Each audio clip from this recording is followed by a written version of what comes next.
Auzubillahiminash-shaytanir-rajim. Bismillahir-rahmanir-rahim. Assalamu alaikum students. Today we are going to discuss chapter number 10, acid, bases and salts. Student, first of all we must know about the origin of acids, bases and salts. Acid और base हम frequently अपनी daily life में term use करते हैं, लेकिन आज हम इसको एक्चुअली पढ़ेंगे कि व्हाट आर दीज टर्म्स, ये हैं क्या एक्चुअली. फॉर एग्ज़ाम्पल आप देखते हैं कि vinegar, एस्पायरिन, lemon juice, Cola drinks, Apple, tomato and etcetera जो हैं आपके पास एसिड्स हैं. ये इसी तरह से ट्रेन क्लीनर हैं, एंटी एसिड टैबलेट्स हैं, एंटी एसिड सिरप्स हैं, बेकिंग पाउडर्स हैं, वॉशिंग सोडा है, इसको आप कहते हैं ये बेसिस हैं. आप कुछ एसिड्स और बेसिस को खाते भी हैं और कुछ एसिड्स जो हैं वो इनमें से और बेसिस को आपकी बॉडी प्रोड्यूस करती है. इसी कॉन्सेप्ट को हम देखेंगे. सबसे पहले हम एसिड और बेस की प्रॉपर्टीज़ देखते हैं कि फिज़िकली इनके क्या कैरेक्टरिस्टिक्स हैं, प्रॉपर्टीज़ क्या हैं. उसके बाद आगे हम एसिड्स के डिफरेंट कॉन्सेप्ट्स हैं उनको पढ़ेंगे. Acids are generally recognised by their characteristic properties. Now what are these properties?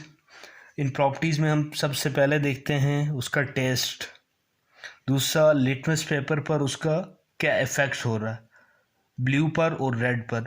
फिर उसके बाद हम उसी चीज़ का देखते हैं उसका स्किन पर क्या इफ़ेक्ट है. फिर इलेक्ट्रिकल कंडक्टिविटी उसकी है नहीं है, किस तरह से. ये 5 क्राइटेरियाज हैं जिनको हम लेकर उसको डिस्कस करते हैं. फर्स्ट स्टूडेंट हम एसिड का देखते हैं. तो एसिड का टेस्ट जो है आपके पास श्योर होता है. उसके बाद इसका ब्लू लिटमस पेपर पर जब आप डालेंगे तो ये रेड में कन्वर्ट हो जाएगा. इसी तरह से अगर आप इसको रेड पे डालेंगे तो कोई इफ़ेक्ट नहीं होगा, नो चेंज शो. इसी तरह से अगर आप स्किन पर होगा इफ़ेक्ट इसका तो ये क्या होगा, कोरेसिव होगा, डैमेज करेगा स्किन को. और इलेक्ट्रिकल कंडक्टिविटी क्या होगी इसकी, एक्वस सोल्यूशन कंडक्ट, सिर्फ एक्वस फॉर्म में, लिक्विड फॉर्म में जब होगा आयंस की फॉर्म में तब वो इलेक्ट्रिसिटी को कंडक्ट करेगा. सॉलिड फॉर्म में होगा तो कंडक्ट नहीं करेगा. सिमिलरली स्टूडेंट्स बेसिस को हम देखते हैं. तो बेस की पहली प्रॉपर्टी भी उसको टेस्ट से देखेंगे तो बिटर टेस्ट है. यहाँ पर थोड़ा सा डिफरेंट होगा कि इसका इफ़ेक्ट ऑन ब्लू लिटमस पे अगर आप इसको डालेंगे तो कोई इफ़ेक्ट नहीं आएगा, लेकिन रेड पर डालेंगे तो वो रेड क्या हो जाएगा, ब्लू में टर्न हो जाएगा. स्किन पर अगर आप डालेंगे तो उसके लिए भी ये डैमेजिंग है, कोरेसिव है. इसी तरह से एक्वस फॉर्म में ये इलेक्ट्रिसिटी कंडक्ट करेगा. ये 5 प्रॉपर्टीज़ थी. These are very important and you people must know all these. Specially 2 और 3 जो हैं ये एसिड और बेस की ये कंफ्यूजिंग है. इसमें आपने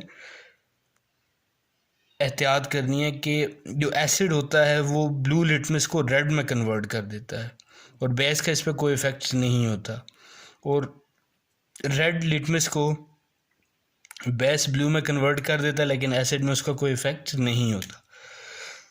उसके बाद स्टूडेंट्स हम कुछ साइंटिस्ट के कॉन्सेप्ट्स हैं उनको हम देखेंगे. सबसे पहले आर्हेनियस कॉन्सेप्ट था. 1887 में ये स्वीडिश केमिस्ट थे सेनेट आर्हेनियस.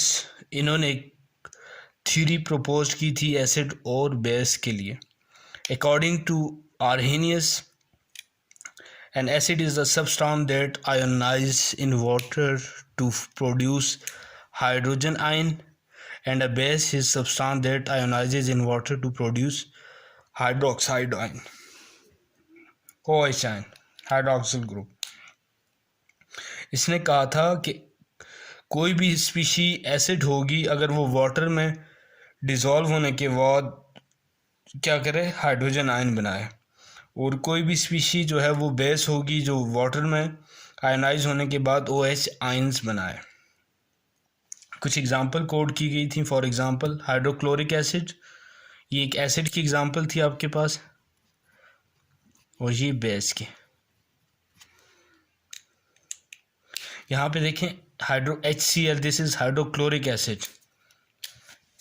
आयोनाइज हुआ वाटर के साथ, हाइड्रोजन आयन दिया और क्लोरीन आयन। अब ये आपका क्राइटेरिया जो था एसिड का, इसको फुलफिल कर रहा था। सिमिलरली सोडियम हाइड्रोक्साइड, जब इसको वाटर के साथ आयोनाइज किया वाटर में, तो इसने क्या दिया, सोडियम आयन और OH आयन। ये बेस का जो क्राइटेरिया था उसको फुलफिल कर रहा था। इसी तरह से which substance in this reaction is acid और बेस। अब यहाँ पर आपके पास ये HNO3 में एसिड है। ये आगे चलते हैं।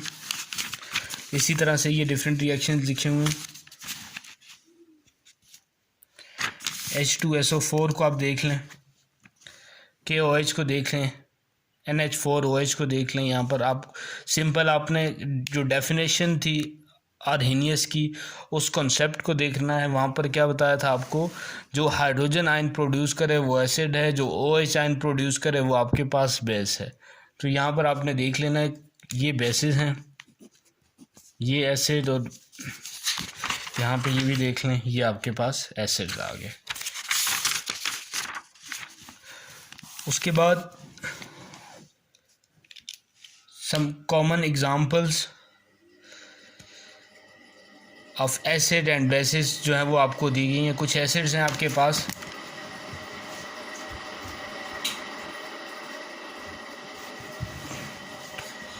फॉर एग्ज़ाम्पल हाइड्रोक्लोरिक एसिड है, नाइट्रिक एसिड है, सल्फ्यूरिक एसिड है और फास्फोरिक एसिड है। अब इसी तरह से इनके फार्मूला भी दिए गए हैं और यूजेस भी हैं। हाइड्रोक्लोरिक एसिड फ्रीक्वेंटली आप यूज़ करते हैं, HCl, HNO3, H2SO4 important one, H3PO4। अब इनके यूजेस हमने देखे हैं। सबसे पहले हाइड्रोक्लोरिक एसिड को हम देखते हैं।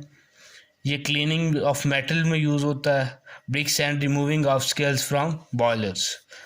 उसके बाद नाइट्रिक एसिड है, मैन्युफैक्चरिंग ऑफ फर्टिलाइजर्स और एक्सप्लोसिव में ये यूज़ होता है।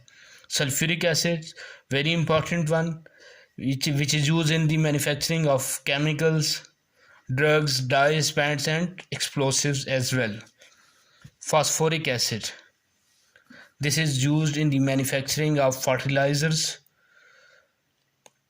acetylants for foods. Next one is bases. अब कुछ कॉमन एसिड्स हमने देख ली, उसके बाद बेसिस की बात करते हैं।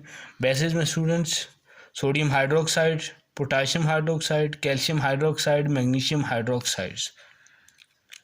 सोडियम हाइड्रोक्साइड NaOH जो है आपके पास, it is used in soap making and dry drain cleaners.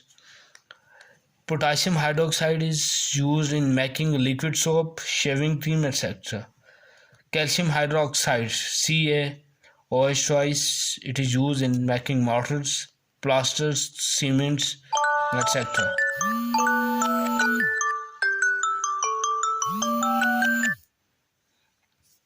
Similarly, magnesium hydroxide, it is an antiacid and uses as antioxidant and laxatives.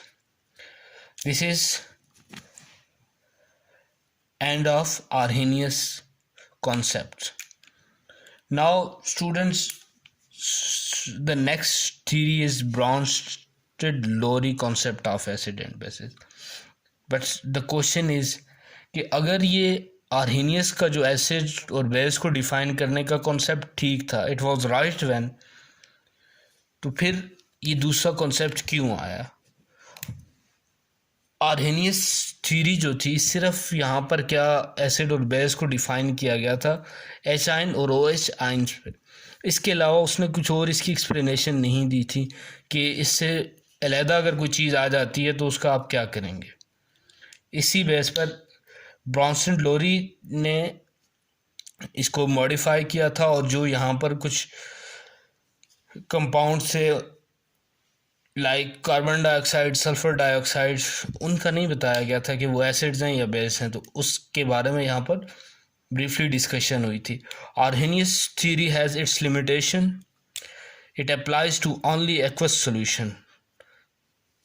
अब जाहिर है जो भी आपके पास H आयन और OH प्रोड्यूस हो रहे थे वो एक्वस सॉल्यूशन में हो रहे थे। It does not explain why compounds such as carbon dioxide, sulfur dioxide are acids and why compound like NH3 are bases. There is no H in CO2 and OH in NH3. अब उसका concept तो ये था कि hydrogen ion acid में होना चाहिए और OH आयन बेस में होना चाहिए। अब यहाँ पे NH3 आपके पास बेस थी लेकिन इसमें OH नहीं है। CO2 आपके पास एसिड था लेकिन इसमें H आयन नहीं है। तो इसको किसने एक्सप्लेन किया था? ब्रॉन्स्टेड एंड लोरी ने। इन्होंने क्या कॉन्सेप्ट दिया था कि acid is a proton donor and base is a proton acceptor. इन्होंने कॉन्सेप्ट दिया था कि एसिड क्या है, प्रोटॉन को डोनेट करता है, और बेस क्या है, प्रोटॉन को एक्सेप्ट करता है। तो example for you is given, acid था आपके पास HCl प्लस वाटर।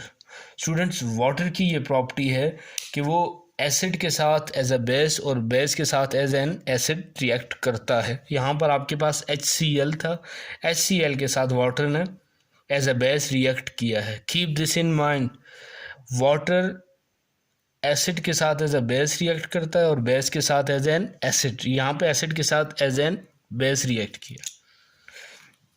उसके बाद क्या हुआ, यहाँ पर हाइड्रोनियम आयन बना है आपके पास और क्लोरीन आयन। यहाँ पर देखें स्टूडेंट्स, लूज करने के बाद प्लस चार्ज आया है और क्लोरीन एक गेन किया है तो माइनस। यहाँ से ये H जो है वो बेस को डोनेट हुआ वाटर के साथ आया, ये हाइड्रोनियम आयन बन गया। इसी तरह से डिफरेंट एग्जांपल्स हैं आपके पास, इनको आप देख सकते हैं, लाइक NH3 प्लस वाटर, और इसके अलावा और भी कुछ एग्जांपल्स हैं, उनको आप देख सकते हैं। यहाँ पर आपके पास एसिड क्लियर हो गया, एसिड बेस का कॉन्सेप्ट कि एसिड प्रोटॉन डोनर है और बेस प्रोटॉन एक्सेप्टर है। मीन्स कि एसिड प्रोटॉन देता है और बेस प्रोटॉन को एक्सेप्ट करता है, लेता है।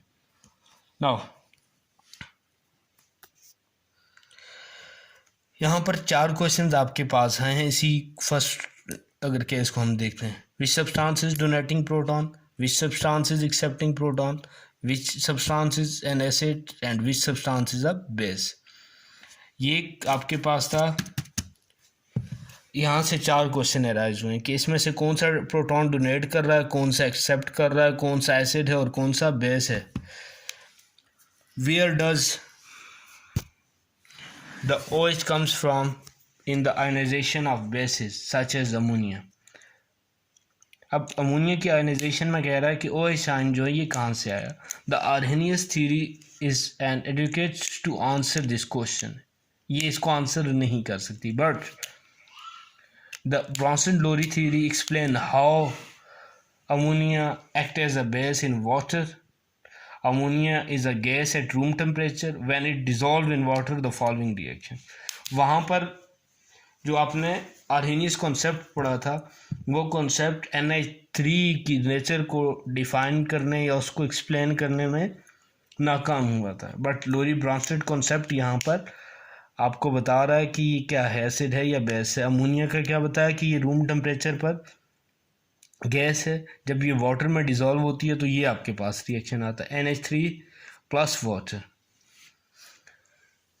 Which substance is donating proton. अब यहाँ पर आप देख लें कि NH3 और वाटर, इसमें से कौन सा सब्सटेंस जो है प्रोटॉन डोनेट कर रहा है और कौन सा प्रोटॉन एक्सेप्ट कर रहा है।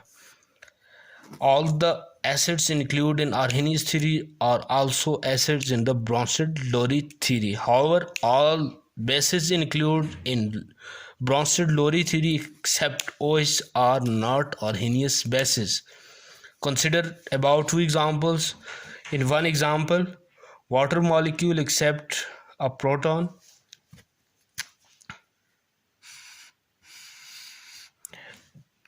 In the first example, water molecule accept a proton and in the other water donates a proton। अब पहले में आपके पास ये एग्जांपल, वापस हम पेज पे जाते हैं। यहाँ पर वाटर आपके पास क्या कर रहा था, यहाँ पर ये एक्सेप्ट कर रहा था प्रोटॉन। तो एक्सेप्ट करने वाला आपके पास क्या होता है, बेस होता है।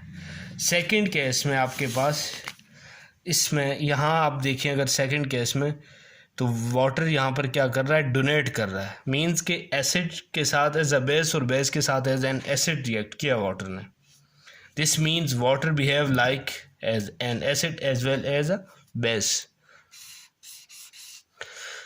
It is an amphoteric in nature. Substances that react with both acid and bases are called amphoteric substances. Amphoteric substance वो होते हैं जो दोनों की प्रॉपर्टीज रखते हैं, एसिड की भी और बेस की भी.